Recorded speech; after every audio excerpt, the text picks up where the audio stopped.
The path of least resistance is often the one we don't choose. So tell me, are you guilty of maybe choosing a more difficult path because, for whatever reason, maybe because you've been told it was the right way, or maybe because you have always gone that way before, or maybe because you've got a preconception in your mind, some idea that you've had before, so you choose the path of most resistance instead of the path of least resistance. So have you ever done this?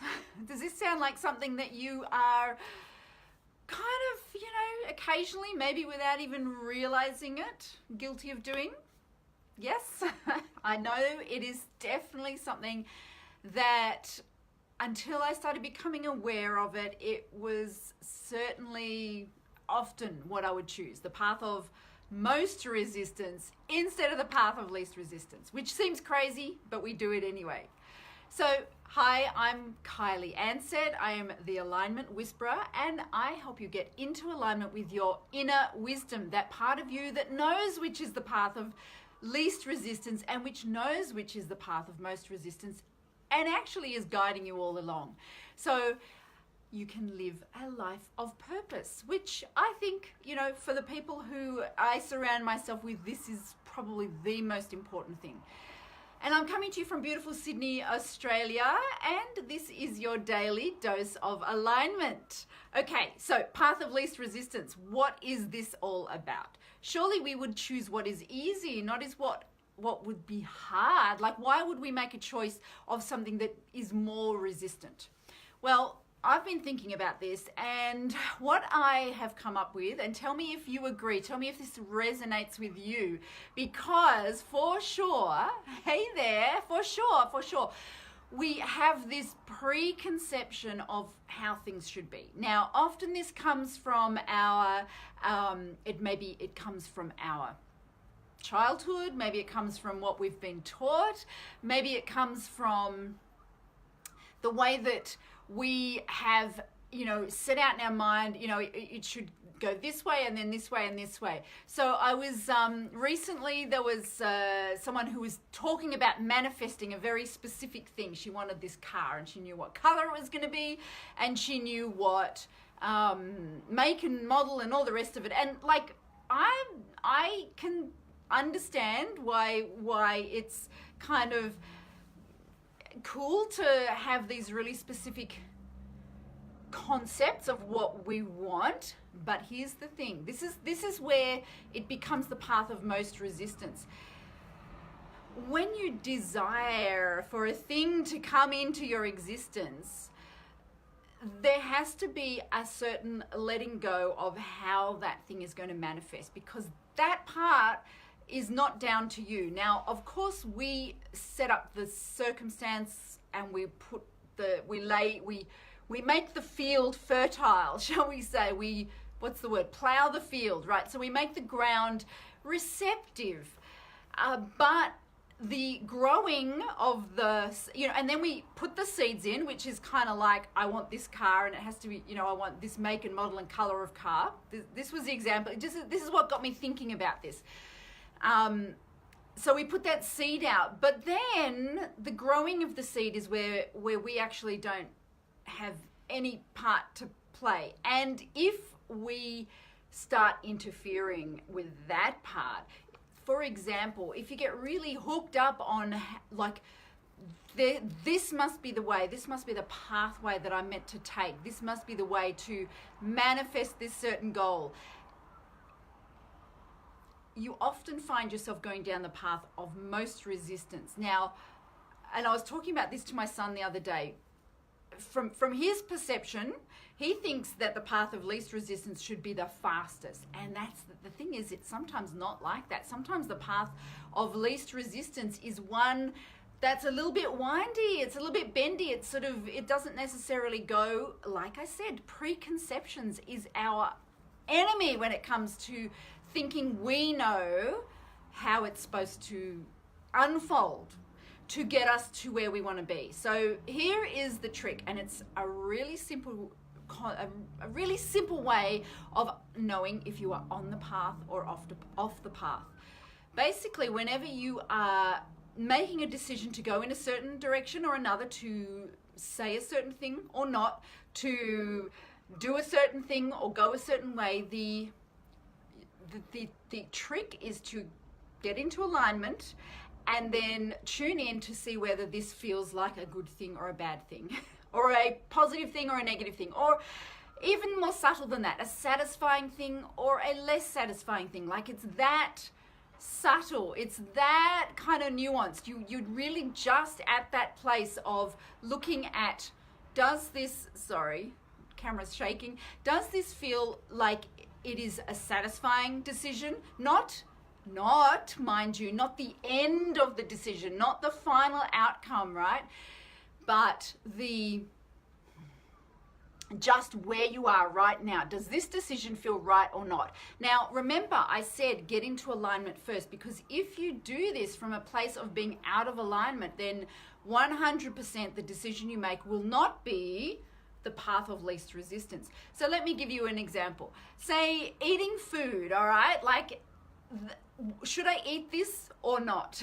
Now, I've had a bit of a revelation around this recently, because having been a health coach and a naturopath and a herbalist, and like very big on the type of food that I've eaten and that I recommend my clients to eat for the last 20 odd years, I am realizing that it actually comes down to whether you are in alignment when you make the decision to eat this thing or to not eat this thing, and not so much what the thing is. So for example, you could eat the healthiest food in the world, but if you were making that decision from a place of fear and lack and deprivation and I don't know, all that kind of thing. If that's the reason that you were eating that healthy food, then it's not going to nourish and nurture your cells. It's not going to be the path of least resistance for you to get what you want, which like when it comes to eating, it's like health and a body physique and so on and so forth. So if you're making decisions from that place, I won't eat this chocolate, and you're doing it from a place of deprivation and a place of self-hatred and a place of judgment and all of this kind of thing, then what you're doing is you're out of alignment when you're making that decision, rather than being in alignment. Now, if you are in alignment, and by in alignment, what do I mean by that? I mean, of course, I've spoken about this many times before, but to give you some clarity, when you're in alignment, it's a matter of being totally tuned in and feeling, there is a cat on my lap, and feeling that you're in flow, that you're connected to your higher power, that you are tapped into something greater than yourself, which is an aspect of yourself. So it's more of a feeling whether you're in alignment, but we all know what it feels like to be out of alignment. When you're out of alignment, everything kind of is just going wrong. Everything's, you stub your toe, you make the wrong turn, you miss the appointment, all that kind of thing. That's a classic example of being out of alignment. Being in alignment is when the opposite happens. You just happen to meet that person. You just, the words that come out of your mouth are the perfect ones, etc. That's being in alignment. So making any decision when you're in alignment is going to take you down the path of least resistance in getting to where you want to go. Now, I'm not talking about somewhere physical. I'm talking about like in life, or to achieve something, to achieve a goal, or to get something. If you make any decision or take any action when you're out of alignment, then it's going to be the path of most resistance. You quite possibly won't even get to where you want to go. You'll stumble along the way. You won't even get there. So that is kind of how it flows. You're either in alignment, making the right decisions that take you along the path of least resistance, the easiest way, because if you're tuned into your inner guidance, you will achieve what you want to achieve in the easiest way possible, right? Like, it actually will be completely effortless. It will feel effortless. You will probably be putting effort in. There will be action, but it will feel effortless because you're taking the path of least resistance. Now, like I was saying when I was talking to my son, that doesn't necessarily mean it's the shortest distance between 2 points. Sometimes the path of least resistance involves some interesting twists and turns that take you to places you never would have otherwise found, that get you thinking of things, meeting people, connecting with things that are actually all going to enhance your journey to where you want to go. Hence why it's the path of least resistance. Now, the example I was using earlier about this woman who had a very clear idea of a car that she wanted, a very specific car, type, model, make, and she knew how it was in her head. She had a preconception, not only of what it was, but how she was going to get it.